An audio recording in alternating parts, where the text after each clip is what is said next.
ಎಲ್ಲರಿಗೂ ನಮಸ್ಕಾರ ಹಾಗೂ ಮಾಧ್ಯಮ ಮಿತ್ರರಿಗೆ ಸ್ವಾಗತವನ್ನು ಕೋರ್ತಾ ಇವತ್ತಿನ ಪ್ರೆಸ್ ಮೀಟ್ ಮಾಡುವ ವಿಚಾರ ಏನಂದರೆ ನಿನ್ನೆ ನಡೆದಂಥ ನಮ್ಮ APMC TAPSC ಎಲೆಕ್ಷನ್ನಲ್ಲಿ ಗೆದ್ದಂಥ ಎಲ್ಲ JDS ಮತ್ತು BJP ಮೈತ್ರಿ ಚುನಾವಣೆಯಲ್ಲಿ ಗೆದ್ದಂಥ 11 ಅಭ್ಯರ್ಥಿಗಳಿಗೆ ನಮ್ಮ BJP ವತಿಯಿಂದ, ನಮ್ಮ ಪಕ್ಷದ ವತಿಯಿಂದ, ನಮ್ಮ ತಾಲೂಕಿನ ಎಲ್ಲ BJP ಕಾರ್ಯಕರ್ತರ ಪರವಾಗಿ ಅವರಿಗೆ ವಂದನೆ ಮತ್ತು ಅಭಿನಂದನೆಗಳನ್ನು ಸಲ್ಲಿಸ್ತಾ ಇದ್ದೀನಿ.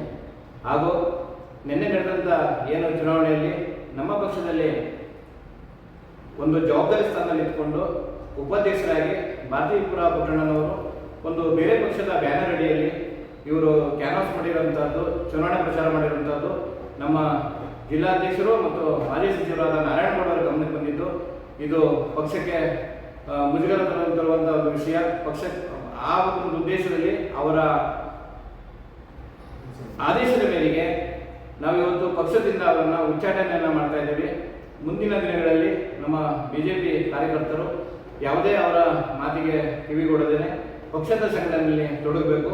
ಮುಂದಿನ ದಿನಗಳಲ್ಲಿ ಯಾರೇ ಆದರೂ ಆಗ್ಬೋದು, ವ್ಯಕ್ತಿಗಿಂತ ಇದು ಪಕ್ಷ ದೊಡ್ಡದು, ಯಾರೇ ವ್ಯಕ್ತಿ ಆಗ್ಬೋದು, ಏನಾದರೂ ಈ ಥರ ಚಟುವಟಿಕೆಗಳಲ್ಲಿ, ಪಕ್ಷ ವಿರೋಧಿ ಚಟುವಟಿಕೆಗಳಲ್ಲಿ ತೊಡಗಿದರೆ ಅವರನ್ನು ಸುದ್ದ ಮುಂದಿನ ದಿನಗಳಲ್ಲಿ ಉಚ್ಚಾಟನೆ ಮಾಡುವ ಒಂದು ನಿರೀಕ್ಷೆ ಇದೆ. ನಾರಾಯಣಗೌಡರ ಆದೇಶದ ಮೇರೆಗೆ ಹಾಗೂ ನಮ್ಮ ಮಂಡ್ಯ ಜಿಲ್ಲೆ ಜಿಲ್ಲಾಧ್ಯಕ್ಷರಾದ ಇಂದ್ರೇಶನವರ ಆದೇಶದ ಮೇರೆಗೆ ಭಾರತೀಪುರ ಪುಟ್ಟಣ್ಣನವರನ್ನು ಪಕ್ಷದಿಂದ ಉಚ್ಚಾಟನೆಯನ್ನು ಮಾಡಲಾಗಿದೆ.